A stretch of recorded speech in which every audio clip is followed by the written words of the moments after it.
রাত তখন গভীর, চারদিকে শুধু ঝিঁঝি পোকার একঘেয়ে শব্দ। বন্ধন তার গ্রামের পুরনো খড়খড়ে কাঠের ঘরে একা বসে আছে। ঘরের জানালাটা খোলা, বাইরে গাছের ঘন ছায়া আর নিস্তব্ধ অন্ধকার। সে একটা বই পড়ছিল, কিন্তু পাতা উল্টাতে গিয়েই থেমে গেল। বাইরে দূরে কোথাও একটি মিষ্টি করুণ সুরের গান ভেসে আসছে, যেন কেউ খুব কাছে ডেটে চলেছে। গানটা এতই সম্মোহনী যে বন্ধন চেয়ার ছেড়ে উঠে পড়ল। কে ওখানে? সে ফিসফিস করে বলল।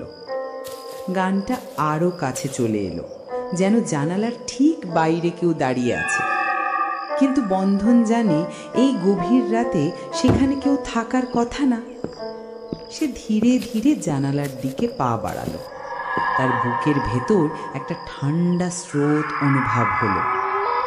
জানালা দিয়ে উঁকি মারতেই তার চোখ কপালে উঠল। বাইরের অন্ধকারে সে কিছুই দেখতে পেল না, কিন্তু সেই সুরটা এখন তার কানের কাছে, যেন কেউ ফিসফিস করছে, এসো আমার কাছে এসো। বন্ধন দ্রুত জানালাটা বন্ধ করে দিল। তার সারা শরীর ঘামে ভিজে গেছে। সে চোখ বন্ধ করে জোরে শ্বাস নিল। যখন চোখ খুলল, দেখল ঘরের কোণে রাখা পুরনো আয়নাটার ভেতর দিয়ে একটা অস্পষ্ট কালো ছায়া তার দিকে তাকিয়ে হাসছে, এক ভয়ঙ্কর হাসি।